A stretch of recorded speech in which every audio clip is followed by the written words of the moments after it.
You go work with people for free or minimal investment. They're not committed. You end up being more committed to their results than they are. So you think, oh, I'm going to go work with a couple of people for free. And all of a sudden you're going to have testimonials flowing out the ears. Everybody's like, oh my God, Xander's going to work with us for free. Like, yeah, come work. Like, I would love to. I'm going to put my heart and soul into this. Never happens.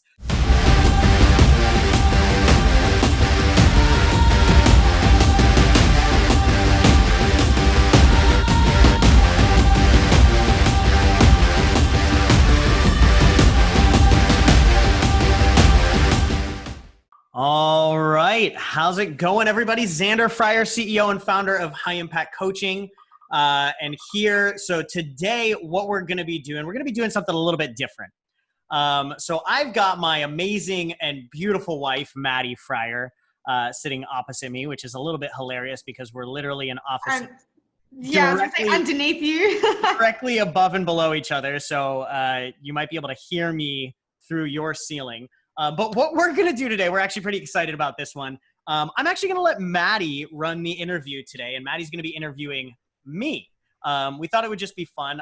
I don't know what questions he's actually going to ask me. Basically, the topic we wanted to discuss. We've had a lot of our clients kind of coming to us, and our business is growing very rapidly. We're at about 300K a month right now, and our goal is to get to the 8-figure mark in the next 18 to 24 months.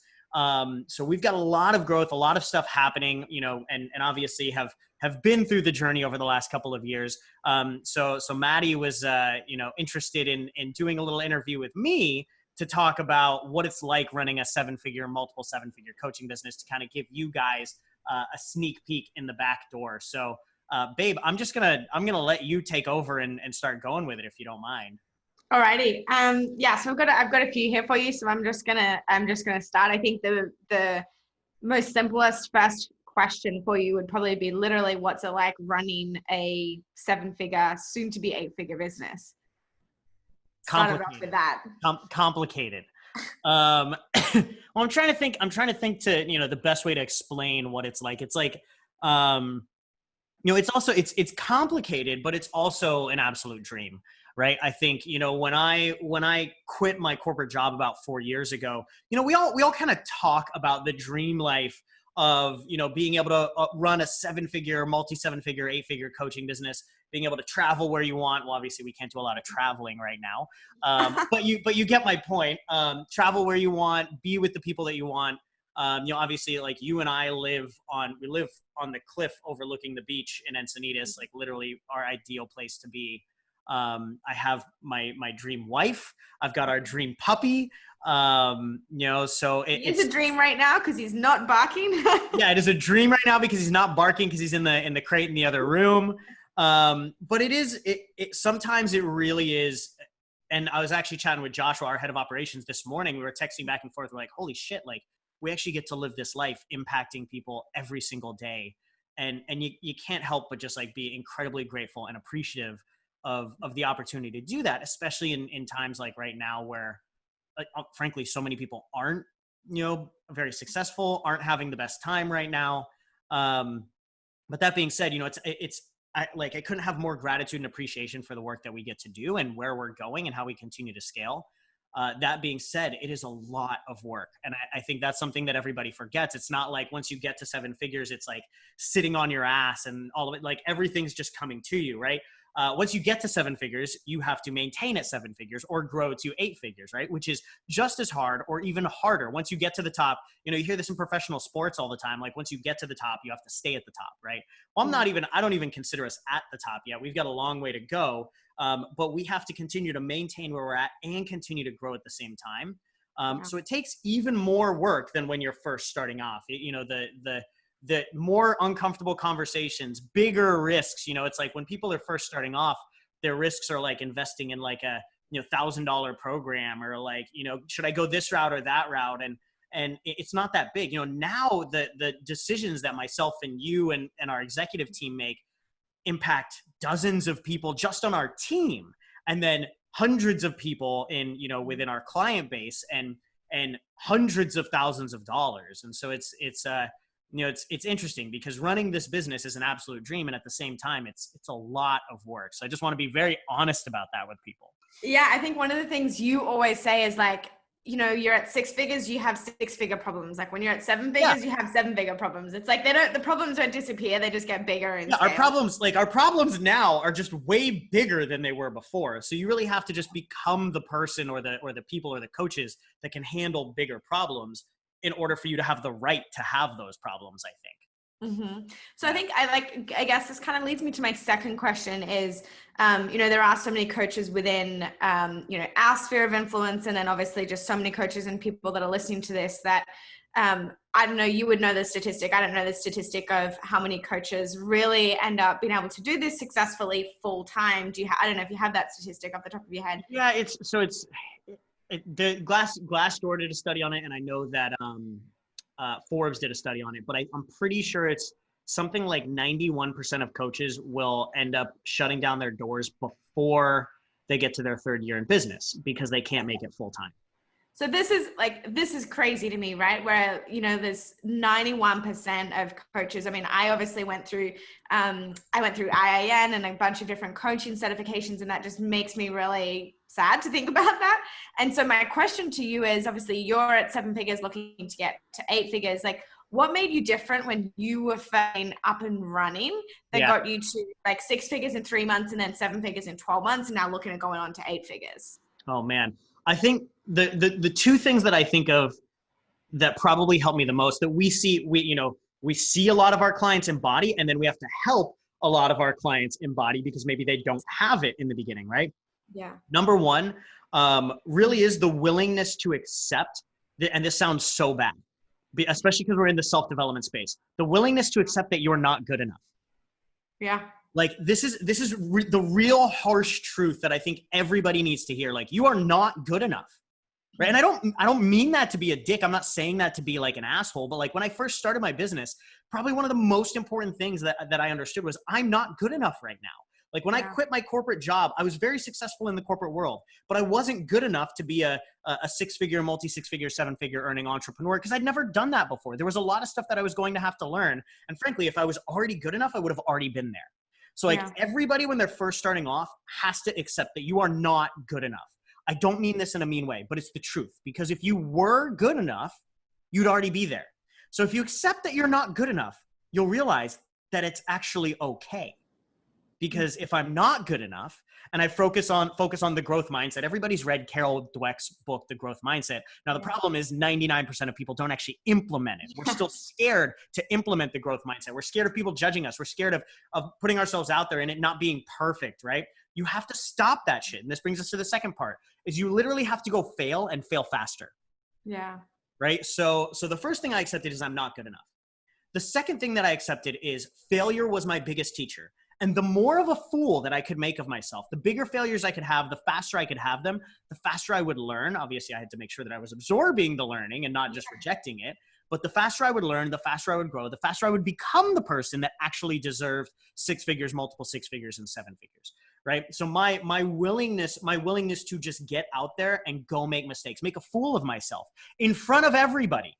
Right? And I think that's something, like everybody goes, oh yeah, I'm willing to fail. And then they're afraid to go put out a Facebook post. And they're like, yeah, but what if this, what if that? This is fucking the definition of failing. Like, go put yourself out there, go say something that you're not 100% certain about and make a mistake, right? You cannot be afraid of people judging you. You cannot be afraid of criticism. I know that in the first 3 months of launching my business, because I accepted the fact that I wasn't good enough. But if I went out there and failed more, failed faster, failed bigger, I could become big enough. Right? That's really what got me going in those first 3-4 months. So it's funny. I think one of the first questions I remember asking you, like when we first met, was, what kind of got you to where you were? And you were like, I just break shit. Like your answer was like, I just go and I just break shit. Like that's literally. I remember one of our clients who was, she may have been like in her mid 40s, right? And I was like 28 at the time. She's like, how have you learned so much and accomplished so much, like before you're even 30?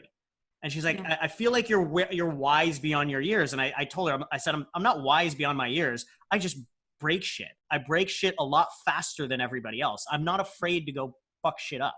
That's the real difference. Yeah. And then learn from it and then figure out how to move forward. I love that one. That's always my favorite. So tell me, this is kind of a bit of a bit of a like follow on from that question is, let's say, you know, coaches start to get up and, you know, they're starting to see success. And this is something that I see a lot is like, okay, so, you know, they get up, maybe they have like a 20K month, and then maybe they have like a 5K month, and then maybe they have like another 30K month. But, you know, obviously, I guess the first thing is getting to that 6-figure mark, and then, or 7-figure mark, and then sustaining it. So Yeah. what are, you know, like what are some of the big things that you have to focus on in order to be able to not only have like a great month every 6 months, or, you know, a great, you know, here and there, but actually have a business that continues to grow month after month, year after year, and actually sustain that, you know, that growth instead of just going back and forward? That is a great question. Yeah. Cause I think, you know, we've been at the 7-figure mark for, you know, a while, and we've seen a lot of coaches rise and fall in that time period. And we've kind of just continued to notch up. And we've grown at about a, you know, 50% rate every single year. And then this year we're set to actually grow like over 150% or something like that. Yeah. You know, we've steadily grown each year. And one of the things that I think, I always attribute that to is we have kind of a dual focus on the business. You know, the thing that I always tell everybody is to be successful in a coaching business, you have to have two things. You have to have coaching, and you have to have the business, right? Now, when you're first starting off, and here's the deal. Most starting coaches get this completely wrong, right? When you're first starting off, which half do you think is the most important, the coaching or the business? It's the business, right? The coaching is actually, you don't get a chance to even coach if you know how to market and sell and position yourself first. So when you're first starting off as a coach, you have to be great at marketing, copywriting, selling, content, putting yourself out there to even get a shot at coaching, to even get the opportunity to coach full time.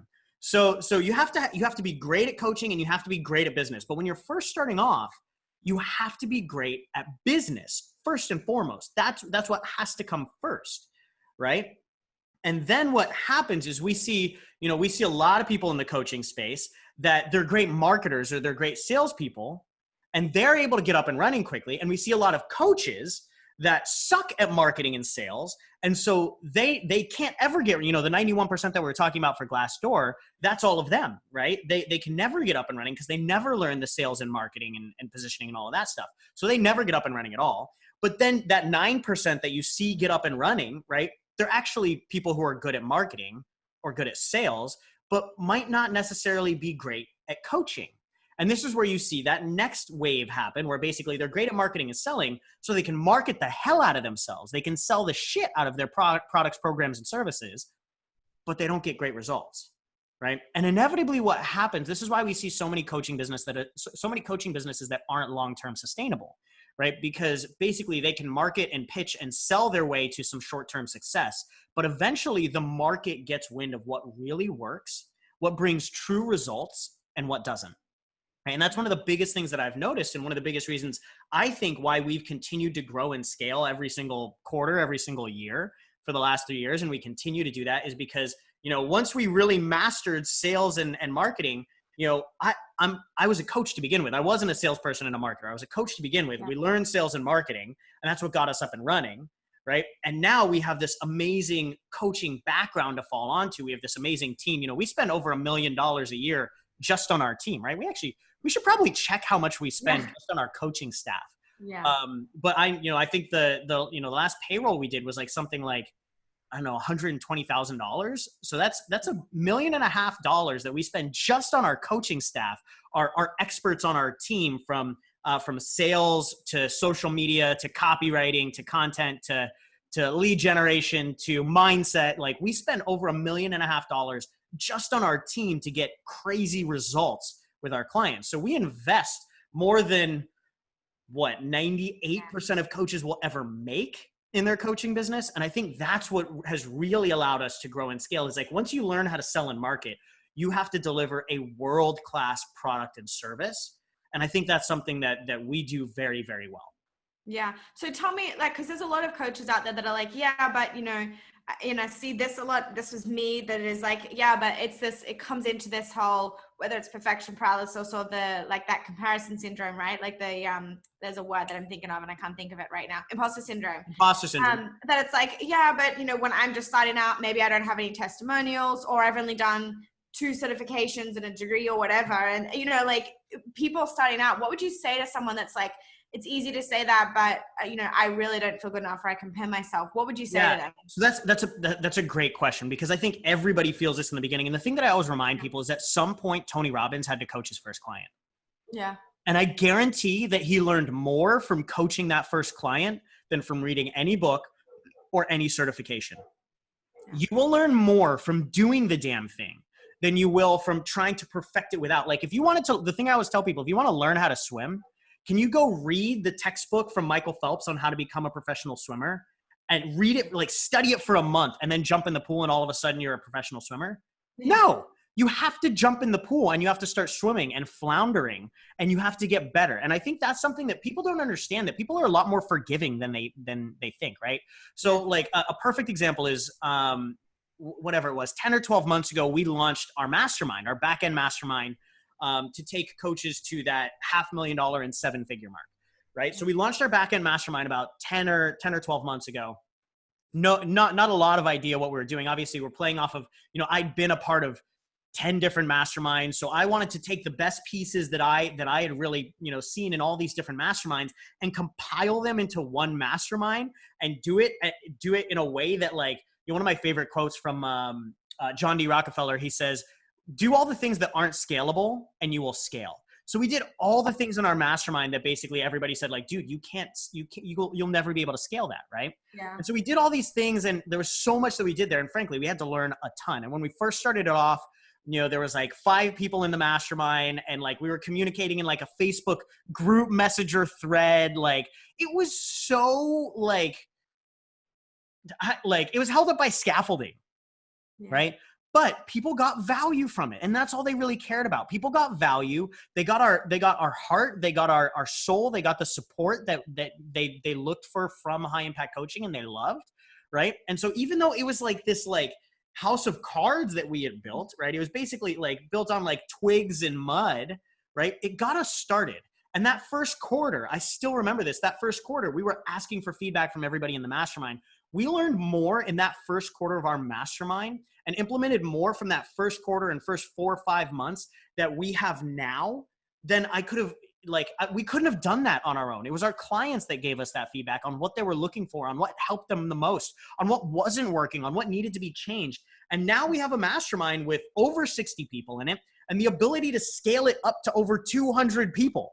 Like we wouldn't have been able to do that had we not just launched with what we had, which was like we think this will work. Like, let's give it a try and make sure that like our heart and soul is in it. And we're going to support our clients as best we can and get the feedback from them so that we can figure out how to continue to support them better. Like you can't learn that from a textbook. You have to go work with people and get feedback from them and have them tell you what they need more of so that you can adjust and get better.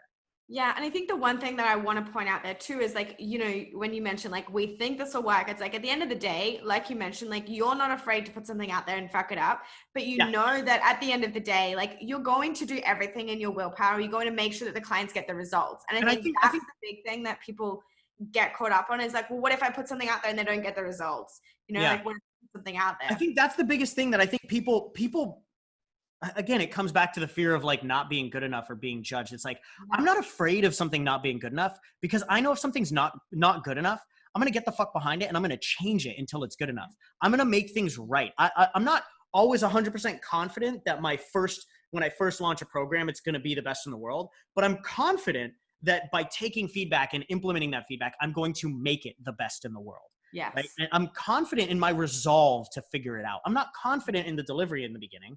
I'm confident in my resolve and my relentlessness to make sure that this is world class. Yeah. And so people, no matter what, will get the result. And I think that's a big thing for 100%. You is that your certainty in knowing that your clients will get the result. You just have to figure out the how. And it's amazing because we have clients in our mastermind. I don't know if any of you guys are watching this, but hey guys, for everybody who's been in our mastermind for a year, almost a year, thanks for helping us build the mastermind to where it is right now. But you know, I look back at that, right? And you know, we've had those clients that started with us, you know, 10 months ago, reach out and express like how amazing it's been to watch the growth of the mastermind because they then get to see this is how a world-class company does it I can do the same thing. And they see the value that they've gotten as a client. They know they can take that back to their clients. Right. Yeah, absolutely. So what would you, this is one last question on this topic and then I'll move on, but something that I see then a lot of people doing, and I saw this a lot that was recommended for us in IAN was, getting like maybe going out and it's like, okay, I want to get my feet wet with coaching. So I'll go and coach mom for free or yeah. I'll coach my friend for free. Like what would you suggest with that? Because I just see that being a big mistake that I know that, yeah. I want you to talk to that for a second. I gotta be honest. I fucking hate that. Well, it's recommended by so many people, and a lot of them are really big companies and really big influencers. And frankly, they're just afraid to ruffle feathers, right? Yeah. Go do it for free for people because that's the easiest way to get comfortable. Here's what happens, right? And we've seen this, like we've talked with hundreds and hundreds of coaches at this point. It's scientific fact, right? You go work with people for free or minimal investment. They're not committed. You end up being more committed to their results than they are. So you think, oh, I'm going to go work with a couple of people for free. And all of a sudden you're going to have testimonials flowing out the ears. Everybody's like, oh my God, Xander's going to work with us for free. Like, yeah, come work. Like, I would love to. I'm going to put my heart and soul into this. Never happens because they don't pay. People who pay attention. Because they don't pay, they end up not being committed. And I hate that this is true, but it is true. So people who don't pay are not committed. You're the one chasing them down to do the exercises. You're the one, they're missing calls with you. It's all the bad things. It's the quickest way to turn your passion into a grind and want to quit. And we've seen this so many times when you either undercharge or you try and get free people so you can get testimonials. And it's like, it's so funny. You think you're going to get free people, you're going to get work experience, you're going to get testimonials, and then you'll be able to go charge what you want. But reality is you work your ass off. They don't get results because they're not committed. You make no money. And then you think that that's the whole coaching industry. And you're like, no, you just fucking started wrong. Yeah. Right. Like you just got it completely backwards. So like the thing that we tell everybody is like, from the very beginning, people have to pay you. Right. Mm-hmm. From the very first step, people have to pay you. I had one of our clients, Mike, I hope you're having fun out there in Europe. One of our clients, Dr. Mike, he was a chiropractor and quit his chiropractic practice. And for 2 years was trying to get his business up and running and was, trying to work with people for free and getting more certifications. And it put him in a really tight financial situation over the course of 2 years. Right. And basically like in all the studying and trying to work with free people, he ended up working with us. And I literally told him, I said, you're not allowed to work with another person for free. And you're not allowed to take another certification until you start enrolling 2K clients. I told him, if you try and do either one of those while you're working with us, we're done. It was like a hard line. I'm not working with you. Like, I'm sick of this shit. Right. And he basically said, cool, whatever. I'll follow the systems. 2 weeks later, he enrolls his first 2K client. The next week, he enrolls his second 2K client. The next week, he enrolls his third 2K client. Right. He's working with them. So obviously over the course of the next 4-6 weeks, I actually did an interview with Mike. It's probably in this Facebook group somewhere. But he goes, Xander, I have learned more from working with these 5 clients or 4 clients or whatever it was. I've learned more in the last 4 to 6 weeks working with these 4 clients than I have in 2 years working with clients for free and taking tens of thousands of dollars worth of certifications and programming. Yeah. 4 weeks of having paid clients, and you can learn infinitely more than free clients, than certifications, than all of that stuff. And I really want that to sink in with people. Yeah, I love that. No, thank you. I wanted you to go on a little bit of a rant around that one because I know that it's just something. I'm not passionate about that at all, babe. Okay, so next question. Say we're like, all right, we're good to go. We're not going to work with free clients. Like, we're really getting up and running. The next big thing that I see, obviously, me, digging into mindset is this mindset block around like, okay, I'm ready to get up and running, and I really want to, let's say, 7-figure business. But the big fear for people, especially a lot of people that have worked their asses off in a corporate world or whatever, there's a lot of people that want to be more successful, but they're afraid of this burnout, right? And especially when we see, we might see people that are, maybe their parents were successful and their dad was never home. Or we think of the typical like $1 million business owner. Well, he's just working 24 hours a day and doesn't get to see his kids, for example, right? So like, how do you juggle running a successful 7-figure business? I mean, you and I have time. We take weekends off. We have date night. Like, we have the evenings together. By no means would I say that you're not here for us. You're definitely here. So what would you say? Like, how do you juggle? We now have a puppy. Like, we just took him for a walk before. Like, how do you juggle being an amazing, let's say, fur baby dad as well as running a 7-figure business, being an amazing husband? Like, how do you juggle all of that and without just burning yourself out? Yeah. So I think there's kind of two parts to this. The first thing that I would say is to get a business up and running, you have to work hard. Yeah. Period. End of statement. Right. Like, babe, you know, like when we first started our relationship was in the middle of me really getting my business really going. And there were some long nights and long weekends and times that we didn't. We like, you worked weekends pretty much, I'd say, for probably the first year and a Yeah. half that And we were so, dating. and I think that's really important for people to understand is, you know, if you want I think this is something that I hear a ton in the coaching space is like, I want a balanced life, right? Well, if your life is perfect where it is right now, if your life, think about that. If you're like, think about that, raise your hand if you feel that your life is perfect where it is right now. Like, raise your hand. I can't actually see you, but just raise your hand. At least in your mind, raise your hand, right? Like, if your life is perfect where it is right now, then balance is perfect for you. Yeah. But if there's something missing in your life, if you desire more, whether that's more freedom, more finances, more impact, whatever it is, if you desire more, you have to swing at a balance. Yeah. You have to swing out of balance to change things. Now, you're not going to make out of balance perfect, but your life is going to be all around these oscillating periods around balance. You're never just at perfect balance all the time. You have to swing out of balance if you want things to change, right? So this is something that I have to tell every single entrepreneur is like, at some point you are going to have to swing out of balance. You can't like, if you want an airplane to take off and get up to cruising altitude, you can't get an airplane to take off giving it 50% throttle. Yeah. You have to give the airplane 100% throttle. At some point, you have to really fucking go for it hard. Yeah. Right? You have to go for it hard. And that'll get the airplane to take off. And then you can pull it back to cruising altitude. Right? Now, how fast you want to get there kind of dictates how hard is. Right? So there are, you know, I hear people tell me all the time, like, oh, Xander, I want to do what you did and get to 7 figures in my first year. I'm like, no, you don't. Yeah. Like, I worked way harder than anybody I know during that first year. I just did, right? But it's because I really did want to get to 7 figures in my first year. I was so stone cold set on that. Like, that was my thing, but it wasn't fun, right? It wasn't quote unquote balanced by any means. Now, if you want to get to 7 figures over the course of 3 to 5 years, you don't have to work that hard. You can take weekends off. You just have to start to focus on the right things. And this is kind of where that transition comes in, right? So the thing that I would tell everybody is you are going to have to work hard to have a successful business. And at, like, you know, if everybody could just have a multi 6-figure or 7-figure coaching business, everybody would do it. But most people don't want to work hard. Most people don't want to get out of their comfort zone.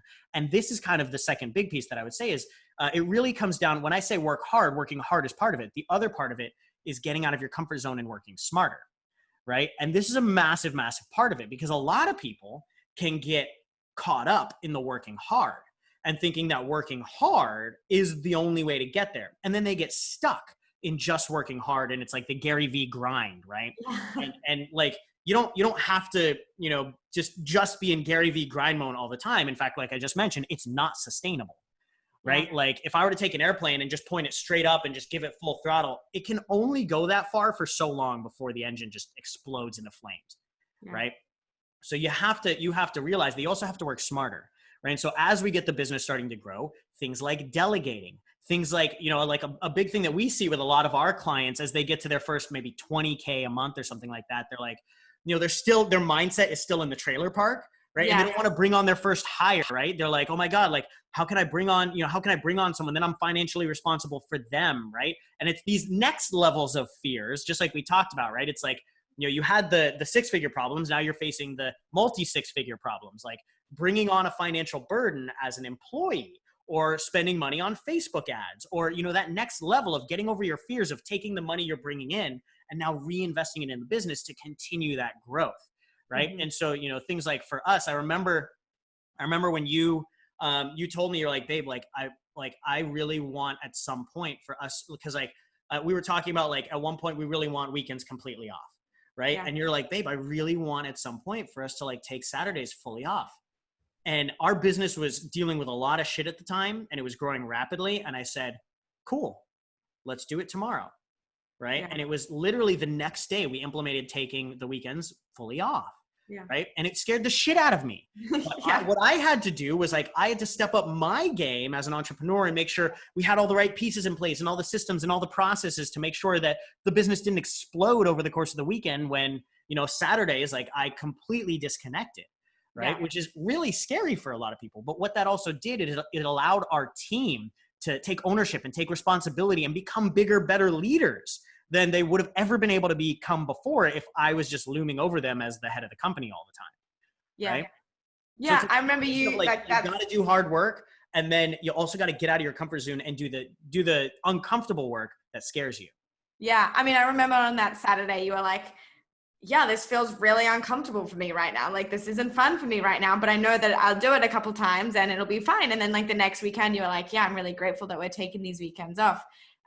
Just from like a standpoint of a question that I get asked a lot is like, if I'm really wanting to, let's say for that first year, I need to work really hard. And obviously I've got a family, like, what do I tell them if I'm now having to work really hard and maybe they're having to step up and take a bit more of the load? Like, what would you communicate there? Because I think our relationship has been really great and really strong through it. And so I would love to hear a little bit of that for you. I think that's something I'm incredibly grateful for, just the way that you and I communicate, right? Yeah, it was going to be my I've been very honest. There's been times in the business, there's a time, when was it? It was like back in like early 2019, and we were literally on vacation in Mexico, and we were supposed to be like fully on vacation in Mexico. And I was like, babe, like the business blew up. Like, I'm going to have to work my ass off the 2 weeks while we're here. And I was like, I know this was not what we planned, but I had to sit there and I had to say, like, I'm doing this for our future and our future family and us being able to do more vacations like this. Mm-hmm. And so it's difficult conversations you have to have with your loved ones. But obviously having loved ones that understand that and helping them understand that is an incredibly important part. I remember even when I first quit my job, right? I quit my corporate job, and then all my friends and all my family were like, oh, come hang out with us for the weekend. My mom's down in San Diego and I'm up in LA. Like, she's like, come down to San Diego for the weekend. You're not doing anything. I'm like, that's not the way this shit works, Mom. Like, Jesus. And so I had to have a real sit down moment with my mom. And I literally said, Mama. I call Mama, obviously, you know this, a lot of people don't. So I was like, Mama, like, I'm not coming home for the next 6 months. Yeah. And I need you to understand that I'm probably not going to have time to talk to you a ton on the phone or via text message. Now, I know this sounds really harsh, but I need you to understand that right now is probably one of the most crucial times that I have in getting my business up and running. Yeah. And just because I don't have a job doesn't mean I'm free 24/7. It's actually even harder, because I have to earn my wage. I have to prove myself out in the real world as an entrepreneur. So I was like, these next 6 months are going to be more difficult for me than working a very high demanding job at Cisco. And I need you to understand that, and I need you to respect that. Because after these 6 months and after the next year, I'm going to have more freedom and more flexibility than I could have ever asked for. Mm-hmm. But I need you to be patient with me. And I had to openly and honestly express that to her. And did she understand it? Not really. Did she heed my wishes? A little bit. She still bothered me a shit ton. But she got to the point where it was okay, right? She could deal with it, right? Yeah. And that was what I was really looking for, because most people aren't going to understand it. But as long as they'll trust me and they'll deal with it, then I can prove it to them in my actions. Yeah, and I think the biggest thing from that's the other big part, though, is you have to prove it to them in your actions afterwards, right? You go tell your wife that, hey babe, I'm gonna ruin this 2 weeks in Tulum. I'm gonna ruin this 2 weeks in Tulum, but eventually we'll have a great life. And then you don't put in the work, and then you don't go take the trips to Greece and Italy with her. You don't go to Hawaii with her. You don't go to Cabo with her. You don't go to Aspen with her later. Like, yeah, then you're not proving it very well, right? She can trust you the next time that you say it. So you got to do the work first. Yeah. But I think that was the biggest thing from my perspective was, the open communication, and that's with, everyone in your life, but there's always been that very open communication. I think the other thing, and the other question that I would love to ask as a follow-up for this is, you always handle stress incredibly, incredibly well. Like whatever, obviously there's always things as an entrepreneur flying at you from all different angles, like trying to hit you in the face. And you just seem to handle it. Sometimes you get smashed in the face and you're totally fine. Like, how do you process through the stresses and the quote unquote pressures of running a multi-7-figure business? A lot of bottles of wine. I'm just kidding. Obviously, so I actually don't drink a lot. But I do love a good glass of wine. I do love a good glass of tequila. And booch. And booch, hard can. I don't drink a ton, but I love this and this and this. What, babe? Don't judge me, okay? You're Australian, okay? No judging allowed. So I think the biggest thing for me is like I have made it routine. So first of all, I've made my self-care routine absolutely non-negotiable, and you know this. So I'm meditating twice a day, every single day.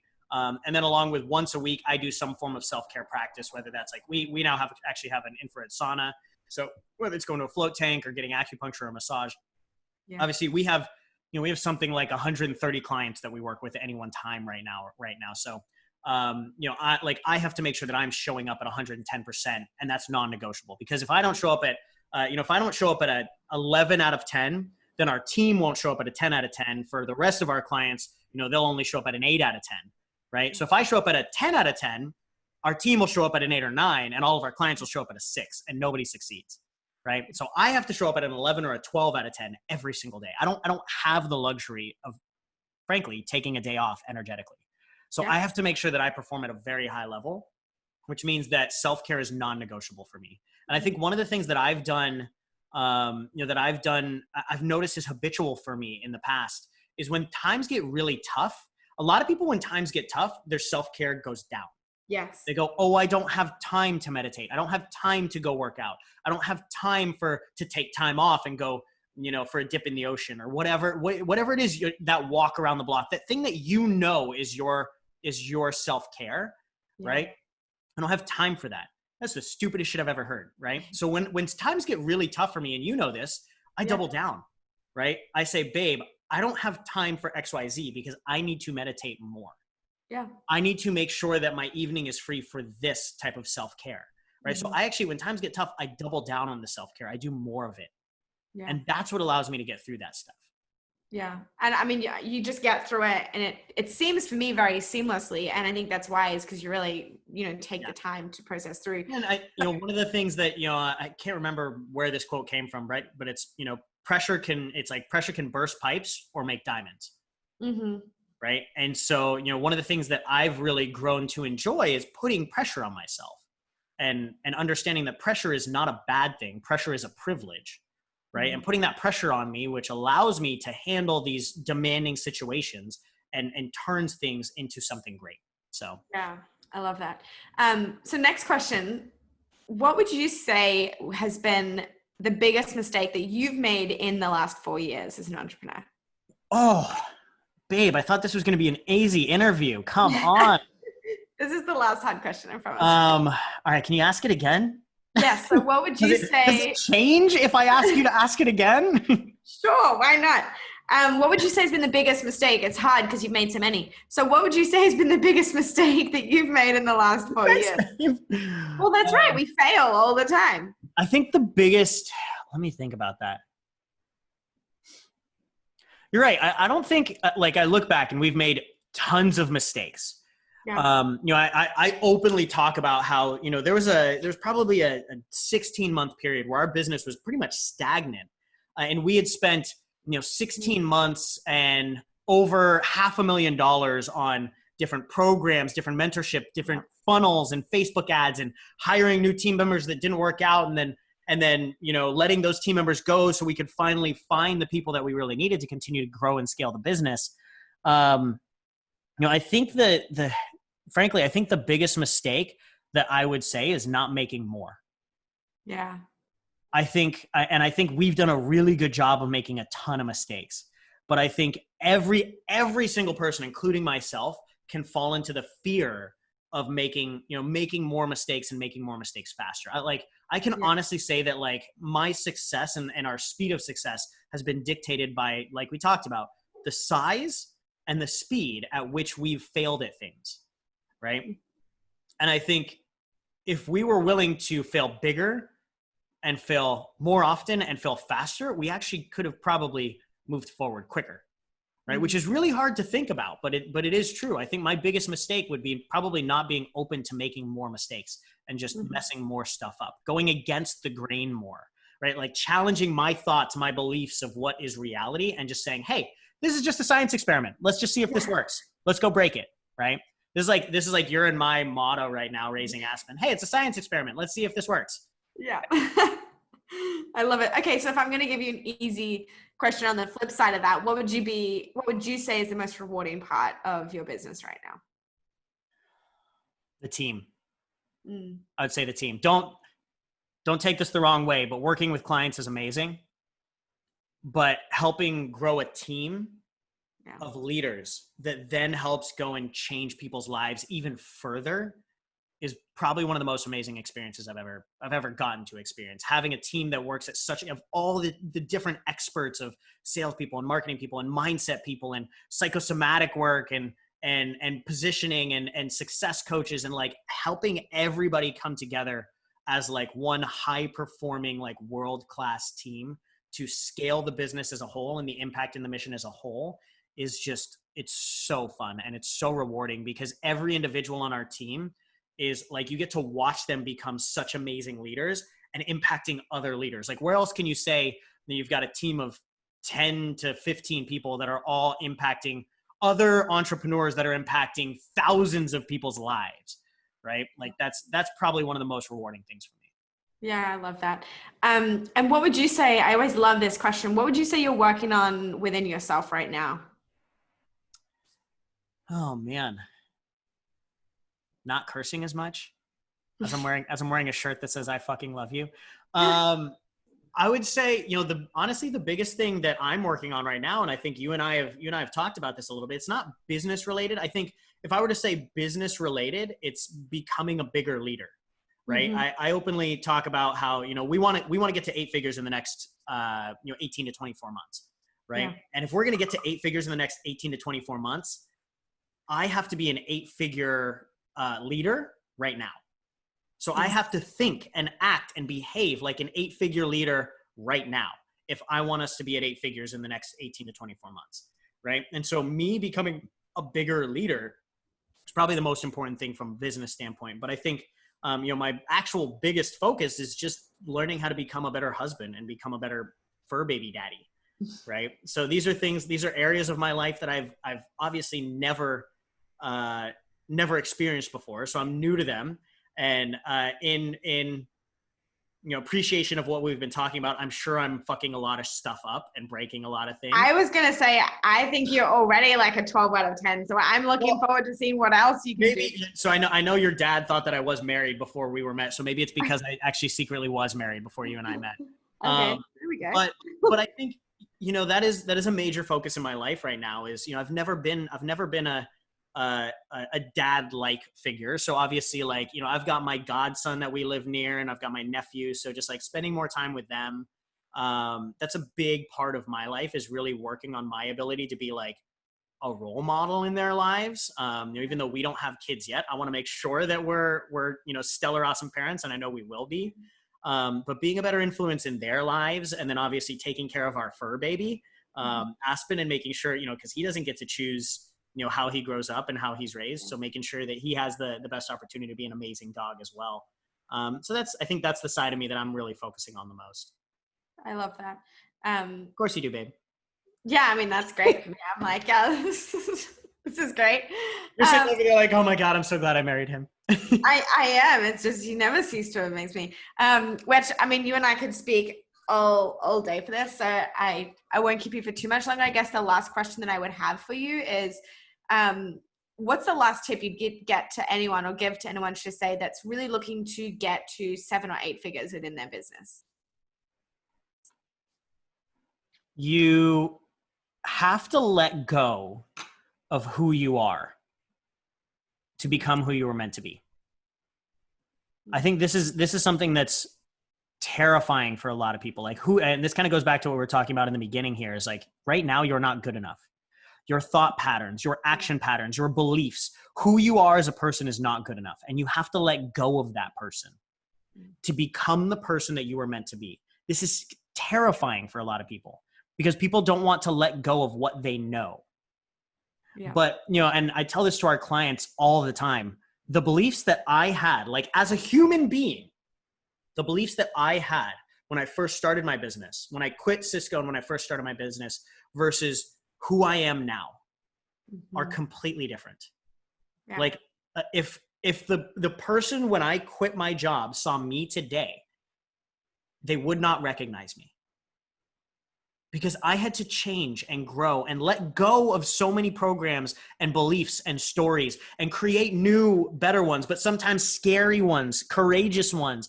I had to completely let go so much of my personality, who I was before, to become who I needed to be to have the impact and freedom and income that I truly deserved.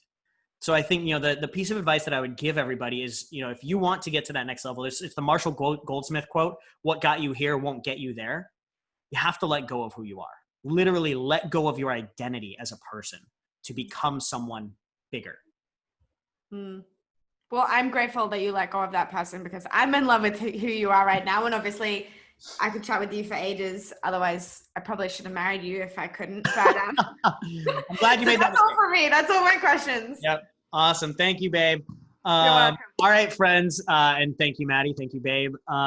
Hopefully this was helpful for you guys. If this was helpful, just go ahead and let us know. Shoot us a comment. Let us know if this was helpful. If there's any other questions that you have for me in the future, for everybody out in Facebook Live land, go ahead and comment below if there's any questions you have for me specifically around building a 6-figure business, around building a 7-figure business, or toward an 8-figure business, or around our relationship even. Happy to answer whatever questions come up for you guys. And then obviously if you're listening to this out in podcast land and you ever want to catch these live, feel free to go to xanderfryer.com/FB group. And you can actually catch these live and ask us some questions yourself. But thank you, babe. Yeah, to everybody else, I love you guys and we'll see you all soon. Have a good one.